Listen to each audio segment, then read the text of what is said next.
महायुती सरकारने राज्य सहकारी बँक कर्मचाऱ्यांना मोठा दिलासा दिलाय। या बँकेच्या कर्मचाऱ्यांना निवृत्तीनंतर दरमहा 10,000 रुपये पेन्शन मिळणार आहे। या पेन्शन योजनेमुळे राज्य सहकारी बँकेच्या 507 कर्मचाऱ्यांना लाभ होणार आहे। विशेष म्हणजे या योजनेसाठी बँक कर्मचाऱ्यांकडून कोणतेही योगदान घेतले जाणार नाही। योजनेसाठीची गुंतवणूक बँकेचीच असणार आणि कर्मचाऱ्यांची काळजी बँकच घेणार आहे।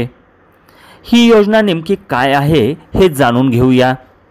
महाराष्ट्र राज्य सहकारी बँक यांनी आपल्या कर्मचाऱ्यांना निवृत्तीनंतर पेन्शन देण्याचा निर्णय घेतला आहे।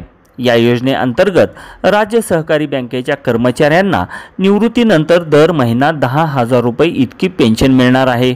या निर्णयामुळे सहकारी बँकेच्या 507 कर्मचाऱ्यांना लाभ होणार आहे।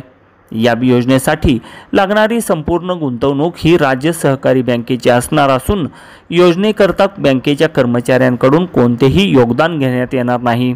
त्यामुळे निवृत्तीनंतर राज्य सहकारी बँकेच्या कर्मचाऱ्यांचे आयुष्य सुखकर होणार आहे। महायुती सरकार सहकारी बँक कर्मचाऱ्यांच्या पाठीशी असल्याचे यातून दिसून येते। ताज्या घडामोडी जाणून घेण्यासाठी शिवशाही न्यूज यूट्यूब चॅनलला सबस्क्राईब करा। आपण हा व्हिडिओ फेसबुकवर पाहत असाल तर फेसबुक पेज फॉलो करा आणि शिवशाही न्यूज.com या आपल्या वेबसाईटलाही भेट द्या।